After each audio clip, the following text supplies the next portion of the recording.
Not all prison breaks end with a happy reunion. Some end with blood on the floor. This is the story of one such break. A story of desperation, manipulation, and betrayal. The promise of freedom can lead people down dark paths to commit unspeakable acts. In the pursuit of liberation, the line between right and wrong can become blurred, and the consequences irreversible.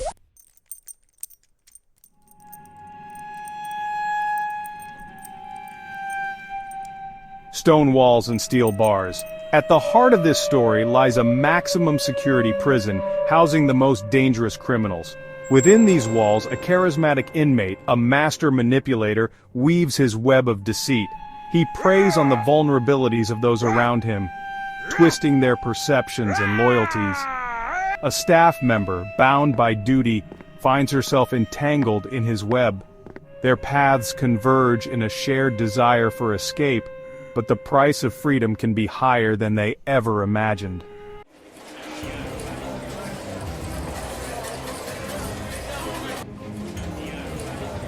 Known as the Rock, Coldridge Penitentiary wasn't just a prison, it was a concrete and steel leviathan. It swallowed men whole, stripping them of their identities.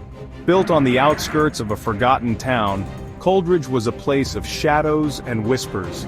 Within its fortified walls, a brutal ecosystem thrived. Gangs carved out their territories, ruling with iron fists. Coldridge was a place where hope went to die. A concrete jungle where only the strong or the cunning survived.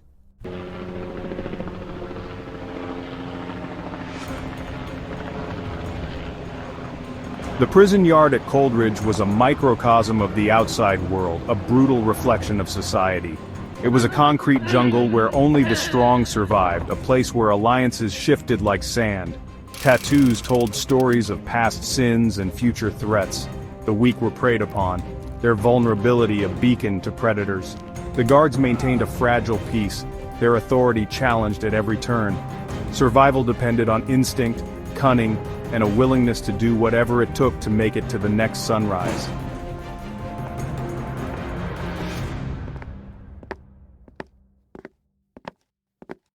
In this concrete jungle, James Jimmy Drake was king. A man of chilling charisma and undeniable intelligence, Drake was serving a life sentence for armed robberies. Behind bars, Drake had become a master manipulator, pulling strings and weaving intricate webs of deceit.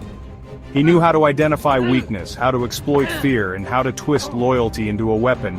He had built a loyal following within the prison walls, a network of informants and enforcers. He was a force to be reckoned with, a predator in human form who thrived on power and control.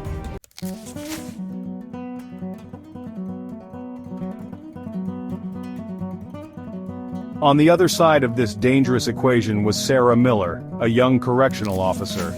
The reality of prison life had chipped away at her spirit. She found herself drawn to Drake's charisma, his ability to offer a brief respite from the grim reality of Coldridge. What started as harmless conversations soon spiraled into something dangerous and forbidden. Drake recognized the cracks in Sarah's resolve and offered her a way out. But this escape came at a price that would test Sarah's loyalty, her morality, and ultimately her very soul.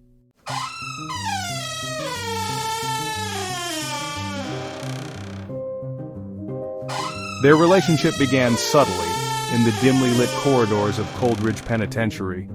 Sarah, initially drawn to Drake's intelligence, found herself seeking him out. Drake recognized the vulnerability in Sarah's eyes, the idealism crumbling under her responsibilities. He wove tales of his past, carefully crafted narratives designed to elicit sympathy. He spoke of a life before prison, painting himself as a victim of circumstance. Their conversations grew bolder, fueled by a dangerous combination of fear and desire.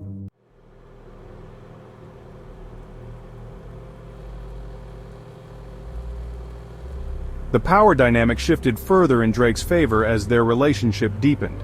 He became Sarah's confidant, the one person she felt she could confide in. Drake began to exert his influence, subtly at first, then with increasing boldness. He played on her fears, reminding her of the dangers she faced within the prison walls. He showered her with attention, with promises of a life beyond the bars. Sarah, blinded by her infatuation, failed to see the strings he was so carefully manipulating.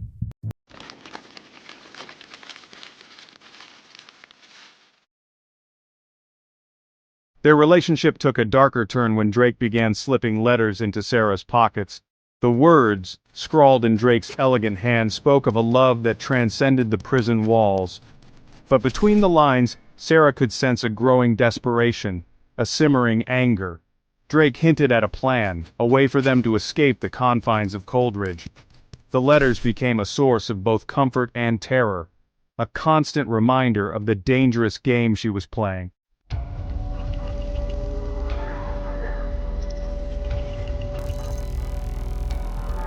Their late-night meetings became tense, shrouded in secrecy and fear.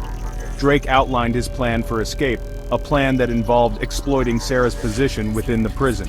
He demanded her loyalty, her unquestioning obedience, reminding her of the sacrifices he had made. But Sarah, her initial infatuation waning, felt a growing sense of unease.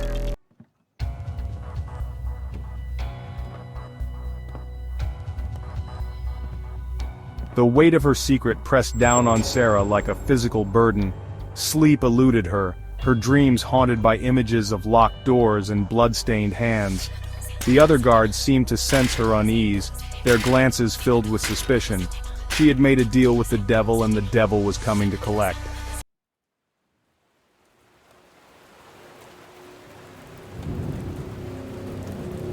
The air crackled with a strange electricity, a tangible tension that hung heavy in the humid night air. It was as if Coldridge itself could sense the impending storm. Sarah, her nerves frayed, took her position in the control room, her hand trembling as she reached for the intercom. The escape plan hinged on a carefully timed sequence of events. Tonight, Sarah would discover the true cost of her desperate bargain.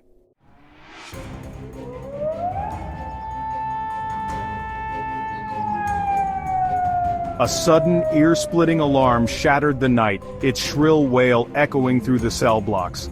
In a matter of seconds, what had been a scene of enforced order descended into a maelstrom of confusion and violence. Inmates erupted from their cells, their roars of rage blending with the clanging metal and the panicked shouts of guards. Fires erupted in the cell blocks, casting an eerie orange glow on the chaos unfolding below. Drake moved through the pandemonium with a practiced ease, guiding the chaos towards his predetermined goal.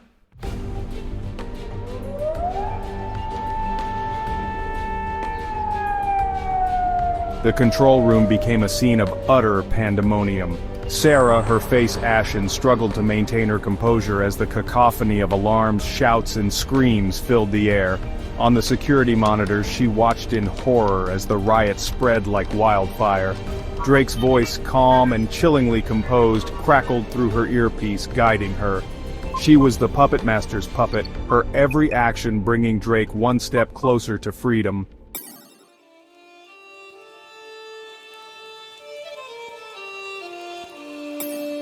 Sarah, her hand trembling, deactivated the security cameras covering Drake's escape route.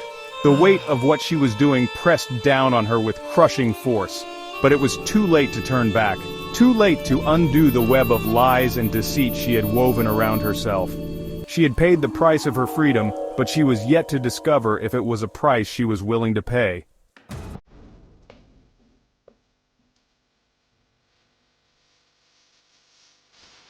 The air was thick with the acrid smell of smoke and fear as Drake slipped through the shadows of the maintenance tunnels. He could hear the distant echoes of the riot he had orchestrated, the symphony of chaos that was his ticket to freedom.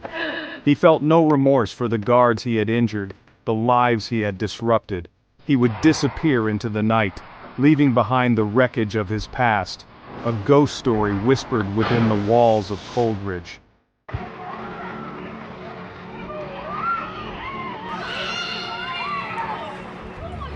As dawn broke over Coldridge Penitentiary, casting a pale, sickly light on the ravaged landscape, the true horror of the night's events began to reveal itself. The riot, like a raging storm, had finally subsided, leaving behind a trail of destruction and despair. The air, heavy with the stench of smoke, sweat, and fear, carried the groans of the injured and the mournful cries of those who had lost comrades in the night. Guards, their faces grim, their uniforms stained with sweat and grime, moved through the wreckage, their eyes scanning for any sign of movement, any spark of defiance that might still linger in the ashes. But the prison, once a symbol of unyielding authority, now stood as a stark reminder of the fragility of order, a testament to the destructive power of desperation and the seductive allure of freedom.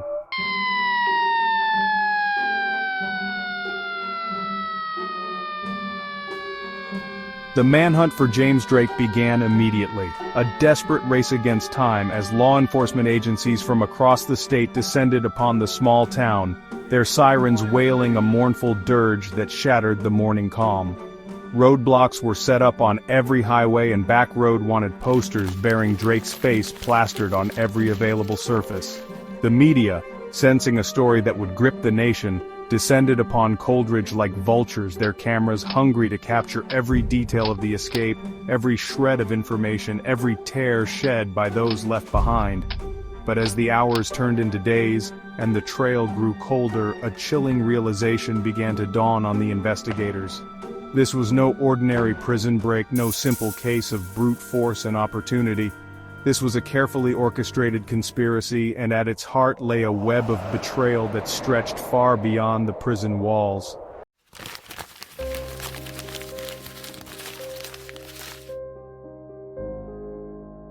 The investigation into the escape quickly zeroed in on Sarah Miller, her role in the night's events becoming terrifyingly clear as investigators pieced together the timeline of Drake's escape. The deactivated security cameras, the open gates, the whispered conversations overheard by other inmates, all pointed to her complicity. At first, her colleagues refused to believe it, their disbelief fueled by a desperate hope that the quiet, unassuming Sarah they thought they knew could not possibly be involved in such a heinous act. But the evidence was overwhelming, her betrayal as cold and calculating as Drake's own manipulations. The whispers started, spreading like wildfire through the corridors of Coldridge and beyond, branding Sarah with a mark of shame that would follow her for the rest of her days. She became a pariah, her name synonymous with treachery, her actions a stark reminder of the dangerous allure of forbidden love and the devastating consequences of misplaced trust.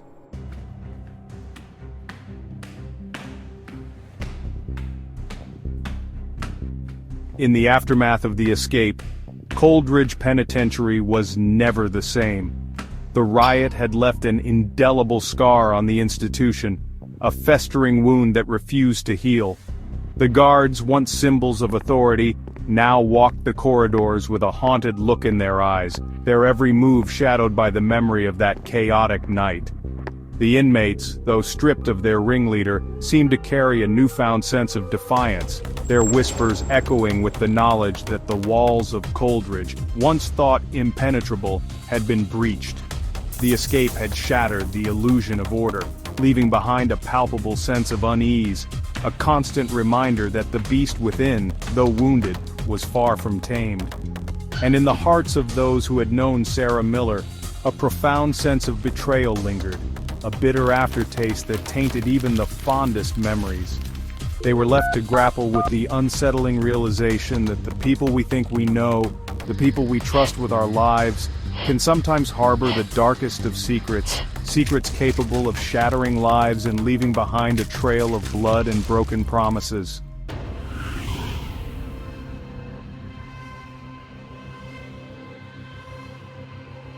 The escape from Coldridge Penitentiary sent shockwaves through the nation, but beyond the sensational headlines and the manhunt, a deeper, more disturbing story began to unfold. As investigators delved into the psychology of the individuals involved, the true extent of James Drake's manipulation became chillingly clear. Drake was a master manipulator, a predator who preyed on vulnerability. He possessed a keen intellect and an uncanny ability to read people, to identify their weaknesses, their desires, and their fears. He used this knowledge to weave elaborate webs of deceit, carefully crafting his persona to fit the narratives he created. For Sarah, he was the charming intellectual, the sensitive soul trapped in a brutal system. He offered her an escape from the crushing reality of her job, a sense of validation, and the intoxicating allure of forbidden love. He played on her empathy, her desire to see the good in others, blinding her to the darkness that lurked beneath his carefully constructed facade.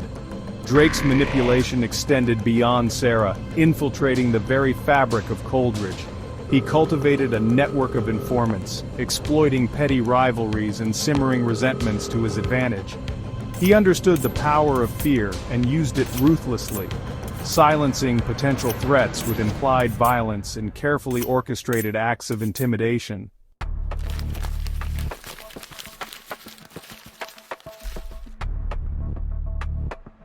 The love story that Sarah believed she was living was nothing more than a carefully constructed illusion, a tool of manipulation wielded by a master craftsman of deceit. Drake never intended to run away with Sarah to build a new life with her beyond the prison walls. She was a pawn in his game, a means to an end. He needed her access, her knowledge of the prison's security systems, her willingness to betray her oath, to secure his freedom. And once she had served her purpose, he discarded her without a second thought. The escape from Coldridge was not a crime of passion but a calculated act of violence, a testament to Drake's utter disregard for human life. The guards injured, the lives disrupted, the terror inflicted upon the community, they were all acceptable losses in his pursuit of personal freedom. The investigation into Drake's escape revealed a chilling truth. This was not just a prison break, but a carefully orchestrated campaign of manipulation and terror. And at its heart lay a man who viewed the world as his personal chessboard. A man for whom human connection was nothing more than a tool to be exploited, a weapon to be wielded in his quest for power and control.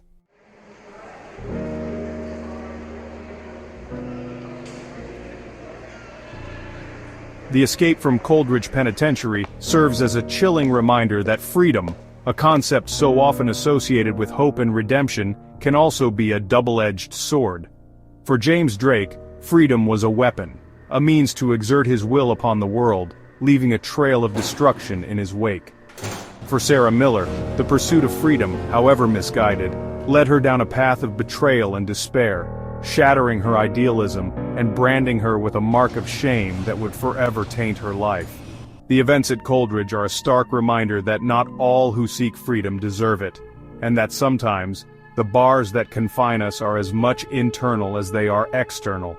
The true cost of freedom, as this story tragically illustrates, can be measured in shattered lives, broken trusts, and the haunting knowledge that even within the most fortified walls, darkness can find a way to escape. And as the memory of James Drake lingers in the minds of those forever marked by his actions, one question remains: can true freedom ever be achieved without first confronting the shadows that reside within us all?